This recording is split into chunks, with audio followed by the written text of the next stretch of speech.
Le talent à lui seul ne suffit pas, c'est une évidence. Pour réussir, il faut bien d'autres facteurs, tels que le travail, la motivation, la foi, etc. Mais il y a un élément dont on parle trop peu souvent. Il s'agit de l'entourage. Si vous n'avez pas les bonnes personnes autour de vous, les efforts que vous allez fournir, ils seront vains, ou alors ils vont être dilués par l'impact de cet entourage-là.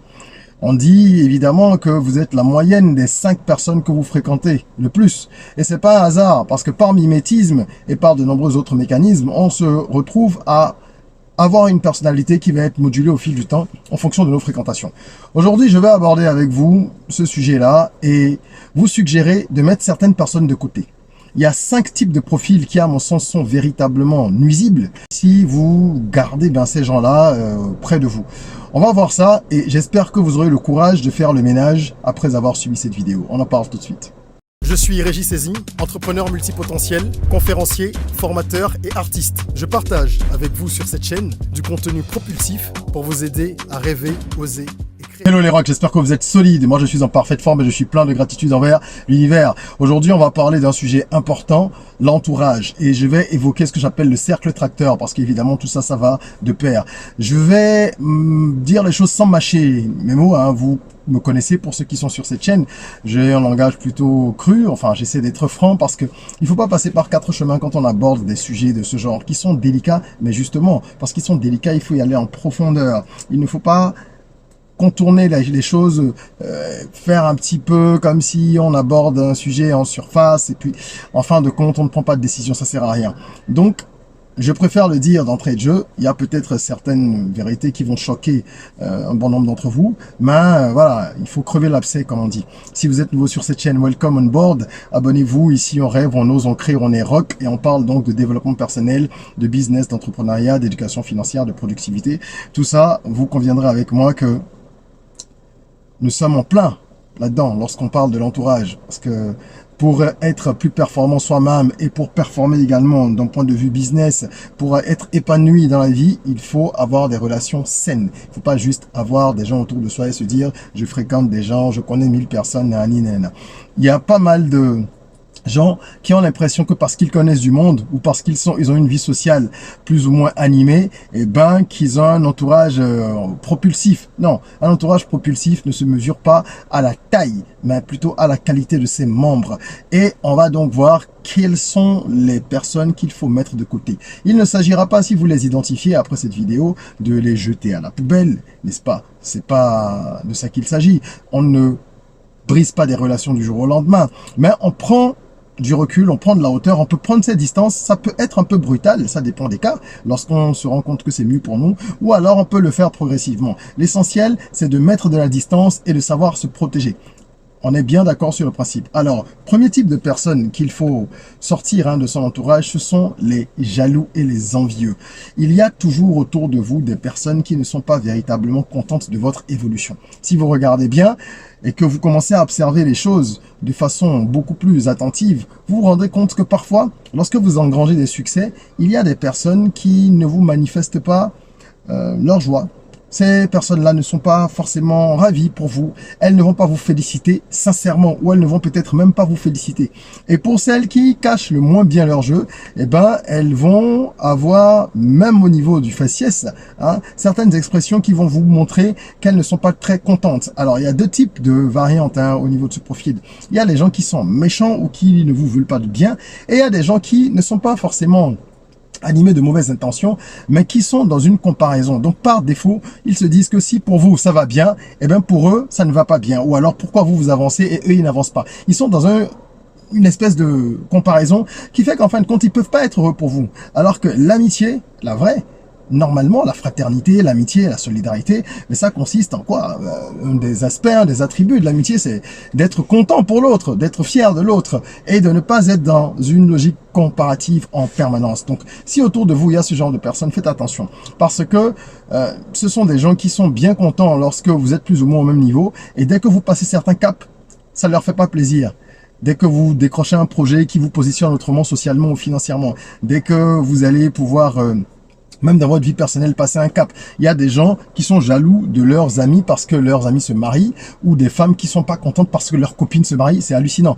Donc, il s'agit pas ici de critiquer les autres parce que nous avons tous des défauts, mais de comprendre, en fait, ce qui peut être nuisible pour nous. Celui qui est jaloux peut finir par vous faire du mal ou vous nuire dans une certaine mesure s'il ne contrôle pas ses émotions. Donc, il faut faire très, très, très, très, très attention. Il y a un autre type d'amis que vous devez également fuir dans une certaine mesure. Les hypocrites. Les hypocrites, ils sont partout. Et ils sont généralement de grands manipulateurs. Donc, c'est pas évident de déceler forcément ce type de personnes parce que ils cachent bien leur jeu. Ce sont des gens qui vont vous manifester une certaine amitié ou même une admiration, d'accord? Et qui, dans votre dos, vont soit radoter, calomnier ou alors vont vendre des secrets si vous leur confiez un certain nombre de choses. C'est pour ça que je dis qu'on ne dit pas tout aux gens, même aux personnes en qui on a confiance ou on croit pouvoir faire confiance. J'ai fait une vidéo à ce sujet sur la chaîne, vous pouvez la retrouver, où je partage en fait un certain nombre d'éléments dont il ne faut pas parler, quelle que soit la personne. D'accord? C'est revenu, il ne faut pas en parler en détail. Il ne faut pas parler de tous ses points forts, ni de toutes ses faiblesses, de ses problèmes de couple. Bref, j'avais abordé un peu ça. Et ça permet justement de limiter un peu la casse, parce que les hypocrites, c'est des gens qui vont vous prendre en traître. C'est pas évident de les repérer. Et ils sont là, ils sont parfois un peu envieux. Parfois, on a le couple jaloux, hypocrite qui va de pair. Je me souviens, il y a très longtemps maintenant, hein, quand on était, on va dire, adolescent. Bon, oui, adolescents. Et quand on avait les groupes d'amis, on sort ensemble, on va en boîte ensemble, on traîne les uns chez les autres, etc. Mais il y avait un monsieur, un jeune homme, à l'époque, hein, je veux dire un jeune homme, un ado, quelqu'un de notre âge à l'époque, qui semblait bien m'apprécier. On était tout le temps ensemble, pas que lui et moi, mais on était un groupe de 5-6. Et généralement, lorsqu'on sortait, on sortait avec nos petites copines, tous ensemble, n'est-ce pas? Il s'est fait que ce jeune homme draguait déjà dans mon dos, à l'époque, hein, certaines filles avec qui je sortais, puisqu'on a été amis, enfin, dans des cercles d'amis pendant de nombreuses années. Bon, donc, c'était pas non plus des relations forcément très longues qu'on avait, hein, d'un point de vue sentimental à l'époque.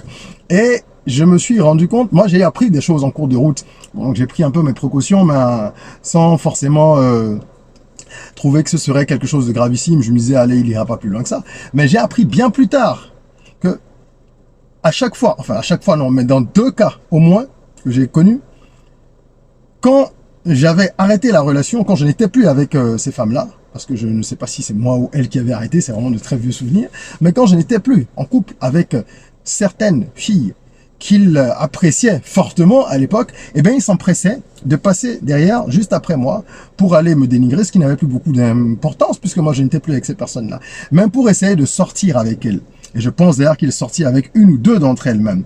Donc, c'est quelqu'un qui, après, je l'ai su, et j'ai eu d'autres éléments, qui enviaient un certain nombre de choses, qui disaient à droite, à gauche que ah, mais lui, il y a toujours de l'attention sur lui, parce que j'avais un peu de succès. Moi, je fais de la musique depuis l'âge de 15 ans et j'ai eu beaucoup de succès dans la musique très jeune avec le groupe 5e élément et Takakro Records au Bénin avec SAM, Nesta, DCH qui est devenu Mouna, BMG Harry, bref. Donc on tournait beaucoup et forcément à cet âge-là, ça vous rend les choses un peu faciles avec les jeunes filles. Bref. C'est un exemple, une anecdote qui est personnelle pour vous dire que je n'aurais jamais pensé que cet élément, ce type, aurait pu faire ça. Surtout qu'il y a des cas dans lesquels c'est 3, 4, 5 ans après qu'il a retrouvé ces personnes-là et qu'il a continué à essayer de m'enfoncer. Ça n'avait plus aucun intérêt. Donc c'est quelqu'un qui n'avait pas un vrai sens de l'amitié. Pourtant on mangeait ensemble, on buvait ensemble. Vous voyez à quel point c'est dangereux et comment est-ce qu'on peut s'exposer. Voilà pourquoi il faut faire attention. Et quand les gens vous témoignent une admiration qui est parfois un peu excessive, il faut faire attention, surtout ceux qui sont un peu zélés avec vous, veulent tout le temps montrer qu'ils vous rendent de service. Moi, c'est les pires que j'ai connus. Ceux qui étaient les plus admiratifs et qui le démontraient, dans une certaine mesure, qui étaient des amis, ce sont ceux qui m'ont fait les véritables crasses, quoi. Vraiment. Donc faites attention à ce type de personnes-là. Essayez de les identifier pour pouvoir y faire attention. C'est pas simple, mais il faut demander le discernement à Dieu. Et puis avec l'âge, la maturité et les coups bas, justement, on commence à développer une certaine intuition, à pouvoir repérer certains signes. Donc ça, c'est important. 3e type d'amis qu'il faut fuir, si vous voulez véritablement avancer dans la vie, ce sont les profiteurs, ce qu'on appelle les cocos, n'est-ce pas? Oui, parce qu'il y a des gens qui sont là avec vous, ils ne sont pas là pour vous.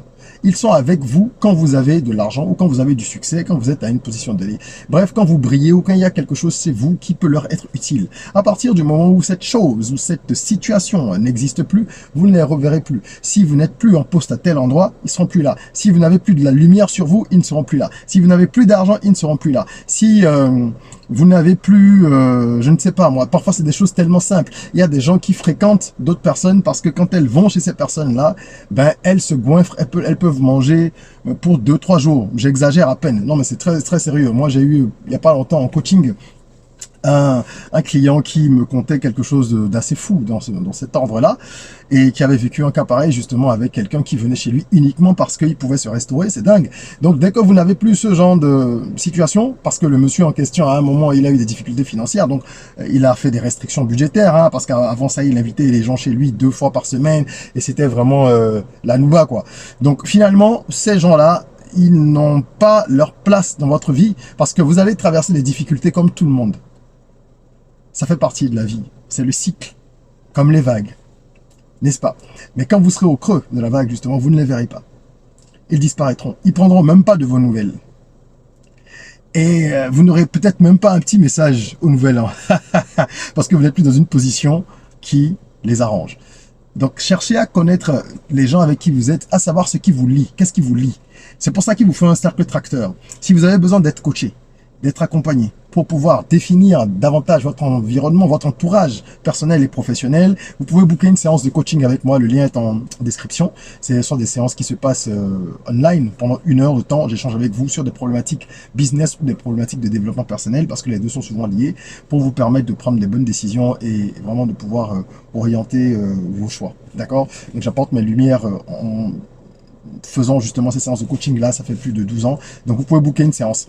Voilà pourquoi les profiteurs, pour revenir à notre sujet, doivent être exclus. Il faut que autour de vous, dans votre cercle tracteur, il y a des gens qui soient là pour vous tirer vers le haut et qui également, tacitement, c'est un contrat tacite, hein, attendent que vous les tiriez vers le haut. D'accord? Ce n'est pas que par l'argent, ce n'est pas que par parce que vous sortez ensemble, vous allez faire la fête, etc. Non, vous devez pouvoir vous donner des conseils, vous devez pouvoir vous donner des tuyaux, vous devez pouvoir vous orienter, avoir un franc-parler. Le cercle tracteur, c'est ce cercle-là qui va vous propulser. Donc il faut un entourage sain, dans lequel il peut y avoir des gens de votre famille ou pas, des collègues ou pas. Il n'y a pas de spécificité, c'est vraiment en fonction de la nature des gens. Il faut que vous soyez sur la même fréquence et que vous vibriez de la même manière. Super, super important. En 4e position, je voudrais attirer votre attention sur ce qu'on appelle les fatalistes. Les fatalistes, ce sont ces gens-là qui, pour moi, sont dans la déresponsabilisation totale. C'est des gens qui ne prennent pas leurs responsabilités et qui se disent, de toute façon, j'ai déjà ça, c'est bon. Donc, c'est des gens qui se contentent vraiment de peu. Ils sont dans la complaisance. Dès qu'ils ont atteint un certain niveau, que ce soit élevé ou non, parce que toutes les variables, ça dépend du point de vue de chacun, ils sont pas proactifs, quoi. Ils vont pas chercher. Ce sont des attentistes. Et comme je dis, les attentistes, ce sont des terroristes qui commettent des attentats contre eux-mêmes. Oui. Parce qu'en fin de compte, la personne que vous allez finalement mettre à mal ou mettre en difficulté, c'est vous-même si vous êtes attentiste. Et si vous avez des gens comme ça autour de vous, ça va vous pousser à vous reposer sur vos lauriers, sur vos acquis. Vous allez rester dans votre zone de confort. D'accord? Et ça, c'est pas bien. Le fataliste, il se dit que seul Dieu peut tout. Nous sommes tous d'accord de la suprématie d'un être divin. Mais il ne s'agit pas de l'évoquer de sorte à ne pas pouvoir se bouger soi-même.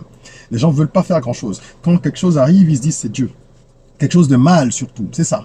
Quand c'est bien, ils disent c'est Dieu, d'accord, mais voilà, quand ça va pas, c'est surtout là, c'est pas de ma faute, c'est le ciel, c'est la vie, c'est le destin. Vous devez avoir des gens ambitieux autour de vous. Je vais mettre un bémol tout à l'heure quand je parle d'ambition. Mais il ne faut pas avoir, en tout cas, des gens qui n'ont pas du tout d'ambition ou qui veulent se contenter de peu. Et quand je parle de peu, je ne parle pas que d'un point de vue matériel, même d'un point de vue intellectuel, d'un point de vue moral, d'un point de vue spirituel. Vous devez toujours avoir envie d'aller plus loin, d'être dans une quête de perfectionnement continu. C'est indispensable. Je le chante depuis des années, je continuerai à le chanter. Rêver, oser créer, c'est ça. C'est vraiment libérer son potentiel, prendre conscience déjà du potentiel et l'exploiter au maximum. Et ça demande des efforts, du travail, savoir qu'on peut toujours faire mieux, qu'on peut aller plus loin, qu'on peut s'améliorer, qu'on peut avoir une meilleure situation, qu'on peut devenir une meilleure personne, etc. Et je finirai avec cette 5e catégorie les arrivistes. C'est pour moi le lieu de faire le bémol par rapport à ce que je disais au sujet de l'ambition. Il faut avoir des gens ambitieux dans son cercle tracteur, mais il ne faut pas avoir des gens arrivistes. Les personnes arrivistes vont vous mener à des ports qui ne sont pas forcément les plus indiqués. Parce que ce sont des personnes qui sont prêtes à tout et à n'importe quoi pour obtenir ce qu'elles veulent. Et je dis vraiment tout, là je me pèse mes mots. Okay, c'est pour ça qu'aujourd'hui, majoritairement, hein, la société malheureusement est en train d'aller dans cette direction. Nos sociétés en général, partout dans le monde, parce que la vie coûte cher, la vie est dure. Donc bon, c'est un peu plus simple, ou un peu moins difficile, on va dire ça comme ça, pour les gens, de se rabattre sur des choix qui sont peut-être pas forcément les plus nobles. Et de se dire, bah, de toute façon, voilà, moi, qu'est-ce que tu veux que je fasse? La vie est dure, faut que je fasse ci, faut que je fasse ça. Donc les gens sont prêts à tout. On a entendu parler de sacrifices humains, de gens qui étaient kidnappés pour faire des rituels. On voit comment la cybercriminalité explose. On peut observer également comment est-ce que la prostitution, hein, ce qu'on appelle busy aujourd'hui, comment c'est devenu banal. C'est complètement banal et je ne dirais même plus que c'est toléré, c'est quelque chose qui est complètement accepté. Ça date pas d'hier, la prostitution a toujours existé, c'est le métier le plus vieux du monde. Mais la banalisation de ce phénomène-là, ça fait peur. Et quand on pense à nos enfants, on se dit mais quel genre de monde on veut leur laisser? Donc c'est de plus en plus difficile de rester dans son couloir sans avoir autour de soi des personnes arrivistes. C'est dur, mais on peut y arriver. Ça veut dire qu'on aura moins de personnes autour de soi, mais c'est un choix. En tout cas, c'est le choix que moi je fais et j'espère que vous ferez ce choix-là. Parce que après, si vous devez banaliser la vie humaine, si vous devez piétiner la morale complètement, ok, et si vous devez considérer que tout est bon pour atteindre son but, ça peut se retourner contre vous à un moment ou à un autre. Et vous pouvez même avoir des cas de conscience très sérieux à des moments donnés, sachant que quand on n'est pas en paix avec soi-même, bah, c'est un terrain favorable aux maladies de toutes sortes également. Donc finalement, ce sont ces choix-là qui définissent notre avenir aussi. Sachons prendre les bonnes décisions, sachons nous entourer des bonnes personnes. On peut fréquenter plein de gens. Mais le cercle tracteur, ce qu'on appelle vraiment les amis, ça doit être un cercle restreint. Ne laissez pas n'importe qui entrer dans votre cercle tracteur. C'est important de savoir faire le ménage, faire le tri et d'évoluer selon ces principes. Pour ça, il faut déjà savoir qui vous êtes, vous connaître vous-même, connaître vos valeurs, votre mission, votre vision, comme si vous étiez une entreprise. Hein. Vous êtes un projet à vous-même. Okay, et en fonction de ça, vous saurez quel type de personne il vous faut. Quelles sont également les failles que vous avez, parce qu'il faut combler ces failles. Quels sont vos défauts? Qui sont les personnes qui ont les qualités que vous n'avez pas, ou ont les qualités de vos défauts, parce que ce ne sont que des polarités du même spectre. Donc, à partir du moment où vous identifiez ça, vous apprenez à vous connaître, vous allez chercher des gens qui vont apporter de la complémentarité à votre personnalité et qui ne vont pas venir souiller les efforts que vous faites, parce que c'est pas le but. C'est déjà difficile d'avancer. Faites en sorte de ne pas déprécier votre travail et n'allez pas déprécier le travail des autres non plus. Donc, essayez d'être vous-même, à défaut d'être un modèle, car nous sommes humains et imparfaits. Essayez d'être quelqu'un de recommandable pour vous-même. Si vous trouvez que vous faites déjà des efforts, bah, continuez, et en fonction de votre attitude, l'univers saura également vous envoyer des personnes qui vous conviennent, parce que tout est miroir. Voilà, c'est ce que je voulais partager avec vous. N'hésitez pas à télécharger le livret Soyons Rock dans la barre de description, il est gratuit et il y a des clés de mindset qui vont vous aider justement à transformer votre état d'esprit. En attendant qu'on se retrouve, n'hésitez pas hein, à commenter cette vidéo pour me dire ce que vous pensez de tout ça, partager vos expériences positives, négatives en ce qui concerne les amitiés et tout ça, et donner des conseils pour qu'on puisse vraiment s'édifier les uns les autres. Mettez un petit like si vous avez aimé, partagez, ne gardez pas les bonnes choses que pour vous. Et en attendant qu'on se retrouve pour une nouvelle vidéo, prenez soin de vous, de votre corps, mais aussi surtout de votre mind. Rêvons, osons, créons, soyons rock.